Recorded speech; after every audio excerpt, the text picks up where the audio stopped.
네, 미국과 유럽장 마감 상황 그리고 WTI가 주간 단위로 2%대 상승폭을 기록했다는 소식까지 살펴보시고 오셨습니다. 이제 아시아 시장으로 넘어가서 전망 좀 들어볼까요? 네, 미중산업경제연구소의 조용찬 소장 연결하도록 하겠습니다. 소장님 안녕하십니까? 예, 안녕하십니까? 네, 오늘 일본장 어떻게 전망하십니까?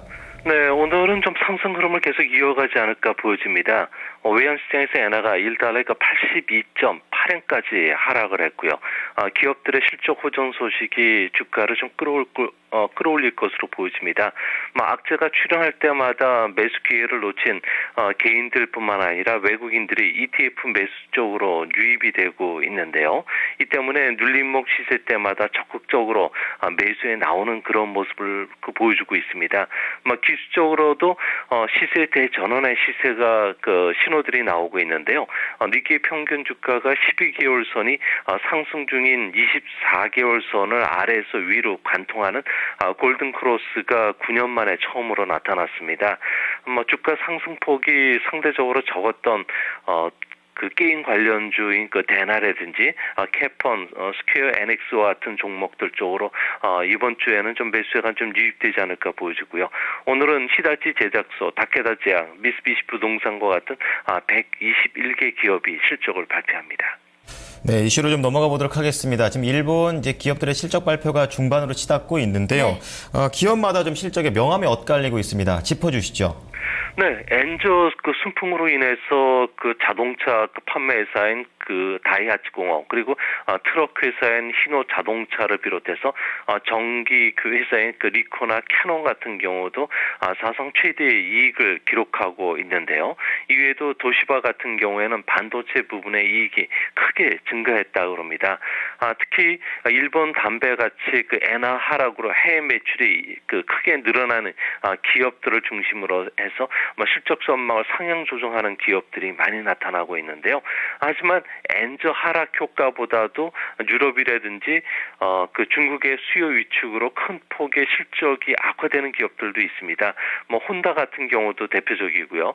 세계 2위 중장비 회사인 코마츠 같은 경우에도 세계의 수요 침체로 인해서 실적을 하향 조정하는 그런 경우도 크게 나타나고 있습니다.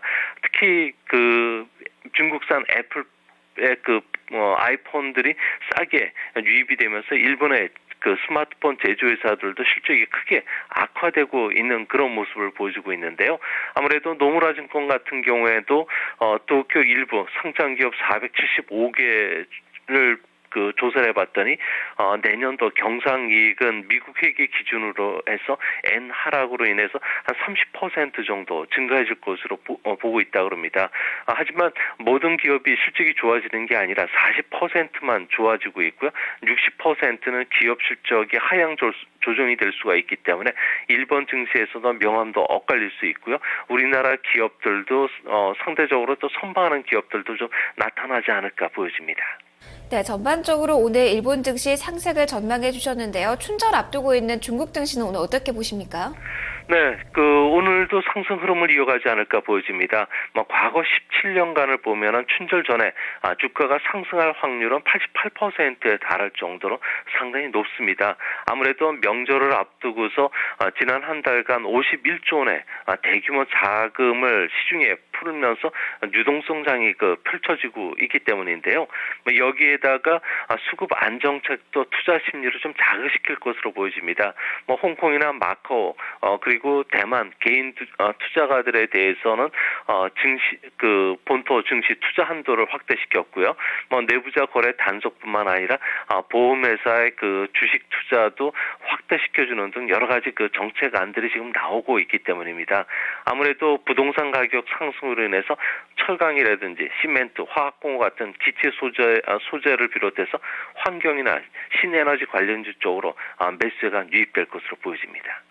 네, 금요일에 나왔던 지표에 대해서 좀 질문을 드릴게요. 시청자분들 많이 궁금해하셨을 것 같은데 국가통계국에서 나온 제조업 지표와 HSBC 지표가 좀 엇갈리게 나왔습니다. 중국 경기 회복에 대해서 어느 쪽으로 좀 해석을 해봐야 되는 게 맞는 걸까요?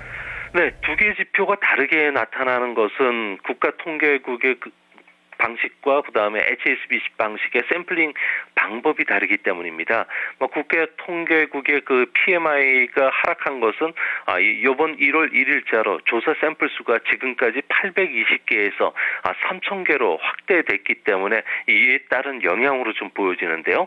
반면에 HSBC의 PMI 같은 경우는 중소, 민간, 제조업을 주로 대상으로 합니다. 최근 들어서 새로운 그 도시화와 관련된 시범 도시가 발표가 됐고요. 또 부동산 가격이 급등하면서 중소기업들의 경기도 좀 회복되는 그런 모습을 보여주고 있습니다. 새해 들어서는 국가급 인프라 투자뿐만 아니라 개인 소비가 경기 회복세를 이끌고 있는데요. 이 때문에 생산과 재고 밸런스를 보면은 철강이나 화학, 경공업, 기계 업종의 재고 조정이 끝났기 때문에 앞으로 그 수개월 정도는 경기 회복세를 계속 탈 것으로 보여집니다. PMI 지수로 산출해 보면 1분기 GDP 성장률은 한 8.2% 전후까지 높아질 것으로 보여지기 때문에 중국 경제 회복세가 시간이 갈수록 뚜렷하지 않을까 보여집니다. 네, 그럼 전반적으로 이 경기 회복에 대한 기대감은 좀 느리지만 계속 끌고 가도 된다라는 관점이신 거죠? 네, 그렇습니다. 회복세는 빠르지는 못하지만 분명한 회복 기조 추세는 타는 것은 분명해 보입니다. 네, 소장님 오늘 분석 잘 들었습니다. 고맙습니다. 예, 감사합니다. 네, 월요일장 아시아 증시를 미리 들여다봤습니다.